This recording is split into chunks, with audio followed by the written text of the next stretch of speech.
This is a wheel bearing replacement for a '08 to 2010 Chevrolet 2500. This is all the size, sockets, and tools I use to do this project. Just go ahead and screenshot them, write them down, get them ready. A 17 millimeter might be different for your application. I have different bolts in mind than factory because of my lift kit, but everything else should be factory. And this is what your wheel bearing failure could look like. Oh my God. Right here you notice that just my hub is moving. My upper and lower ball joints aren't moving at all. We have a wheel bearing failure.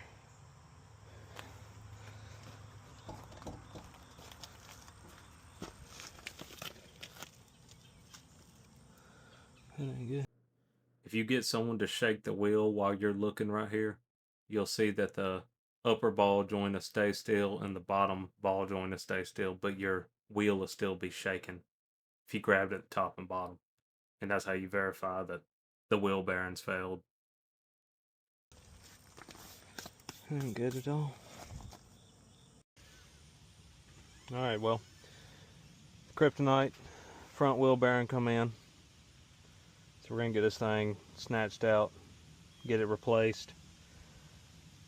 So far, take your tire or jack up the truck, take your tire off, and you'll be at the same step I'm at. Then you'll need a 18 to remove your caliper. You'll need a 21 to remove the caliper hanger. Let's go ahead and get that done. I've already got everything broke loose.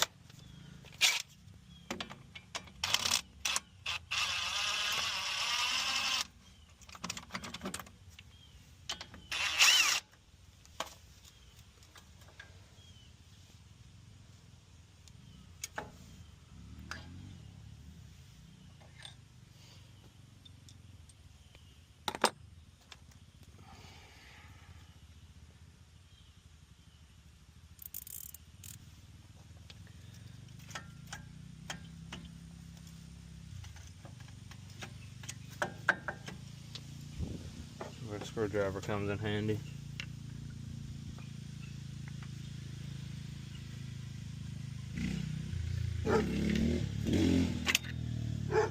Sometimes. I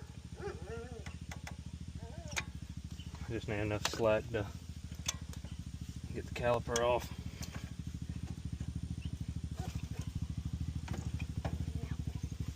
I'm gonna take this zip tie, run through it, and just zip tie it out the way.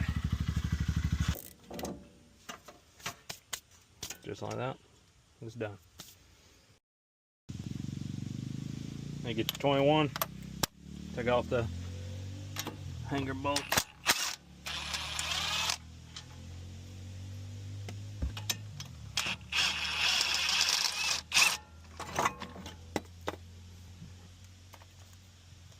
Everything will fall loose into that. I'll just let the brake pad chill with it.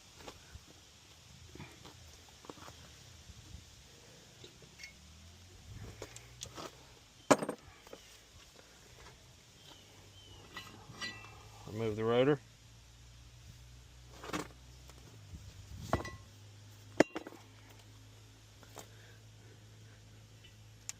Now we can see some real damage.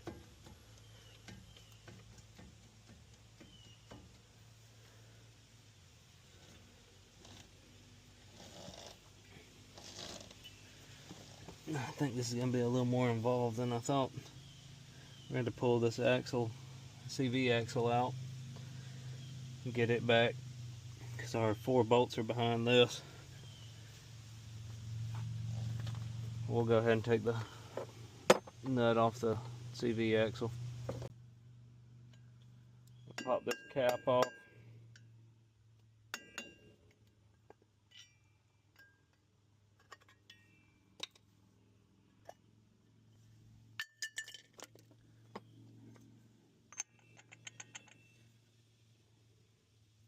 says online this is 36 millimeter. It feels kind of loose, but it should take it off.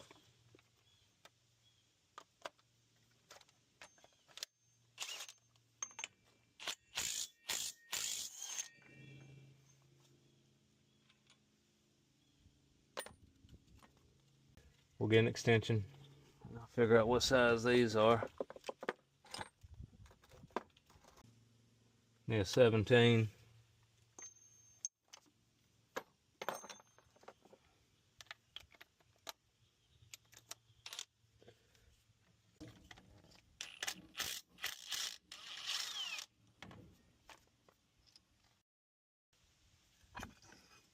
Oh shit.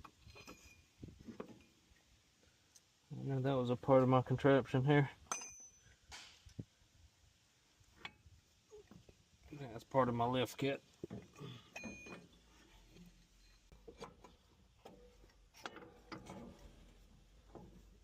Make her fall right out the bottom. Hopefully.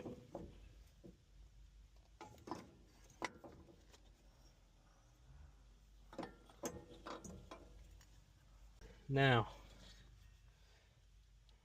boy, that thing is, that's what failure looks like.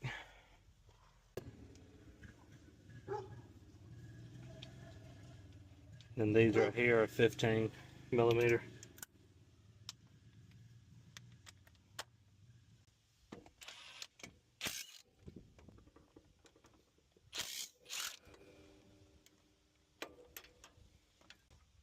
Might have to get in the truck and turn my wheel a little bit so I can get more clearance here.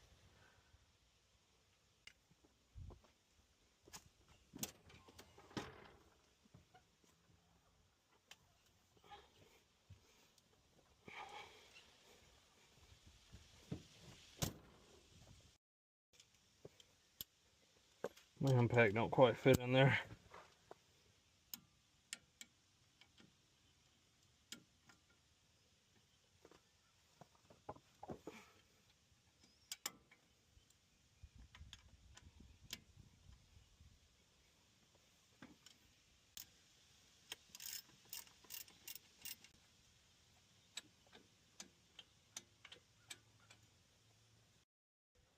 Then before I take out this last bolt, I'm gonna follow this ABS sensor up.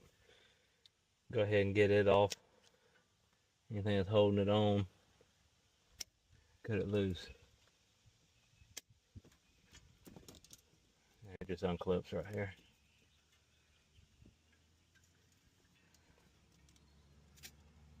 We'll get this last bolt out.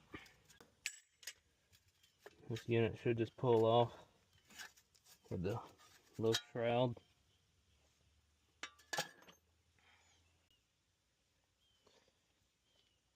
It's actually crazy. I could hear the roaring when I drove this, but it didn't seem like it was that bad. It wasn't until my ABS light come on. And I had jacked this up probably a week ago and checked the play in it, and it was fine. Like it didn't move at all. And then one day after work, heading home, man, this thing wiggling everywhere. That's junk.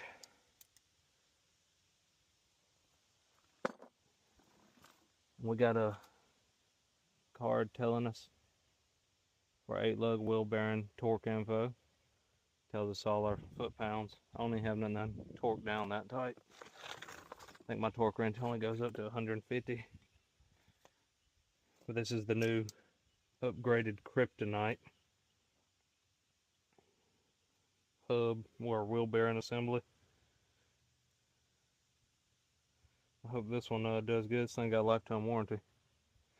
For the price you pay for it, I hope it's worth it. Yeah, let's go get some brake clean and wire brush, and we'll clean all this off real quick. Alright, everything's cleaned up now.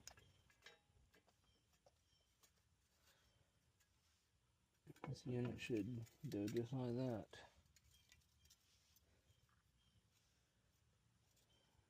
Yeah. Should be. Throw it in this bottom one. Throw one bolt in this bottom where I can reach it.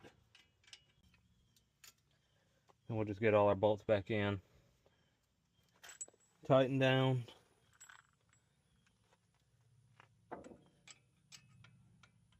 I'll put the torque specs on the screen here in a moment.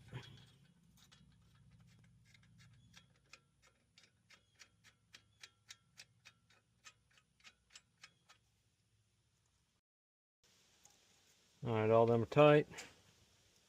I'm just going to get ready to run my ABS sensor back up here. Plug it back in. And I'm sure y'all have somewhere y'all can actually clip these brackets back into. But I am lacking that.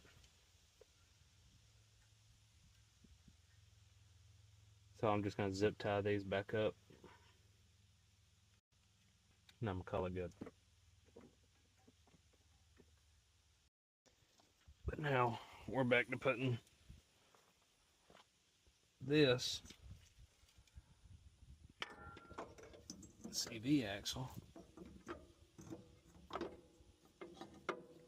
back into position. It's not an easy task.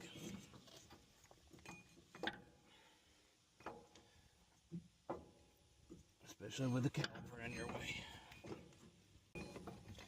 With enough persuasion, get it back in there. And we'll put this piece in after I clean it. Tighten up your bolts on your CV axle. Grab your CV axle nut. Try not to have dirt everywhere. Put it back on. And tighten it back down.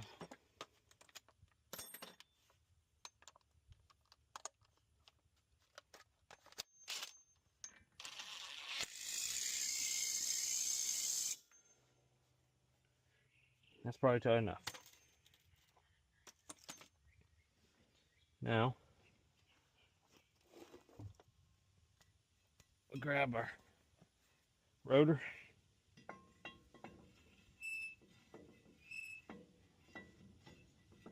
Line it back up. Now we'll put our hanger back on after we clean it up too.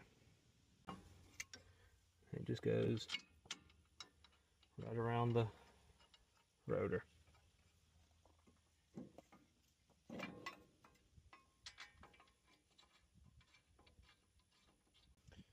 Now I'm just going to torque all these down.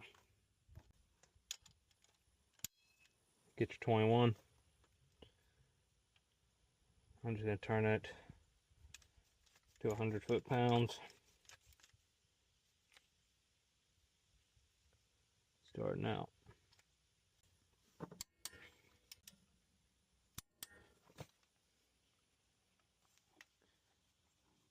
Then I just turn it up to 150. That should be tight enough.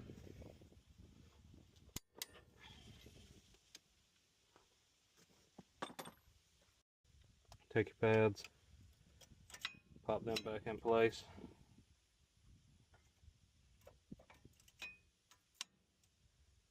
And now,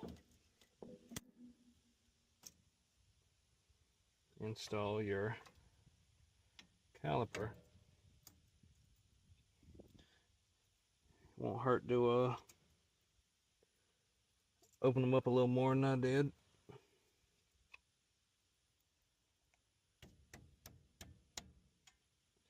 It can be a little tight to get on.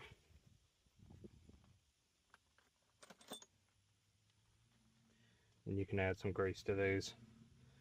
It's probably recommended. But I got to replace the brakes soon. So it's not going to be a big deal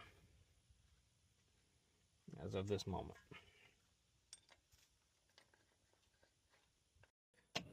Then just torque down your bolts to this foot-pound.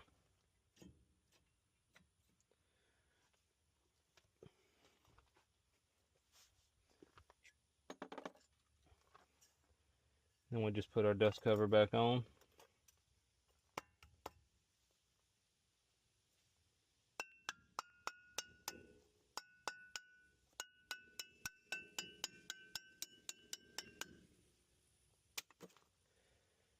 Then put your wheel back on, tighten your lugs,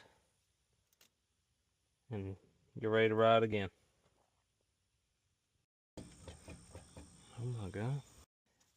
Now we got no more shaking. This thing is stout as ever. Now all that's left to do is hook up my code scanner, clear the check engine light or the ABS light for the wheel speed sensor having a fault, and that's about it. Everything's running good, riding good. I ain't worried about my wheel falling off now. But I hope this, helps somebody out. Good luck replacing your wheel bearing. Y'all take it easy.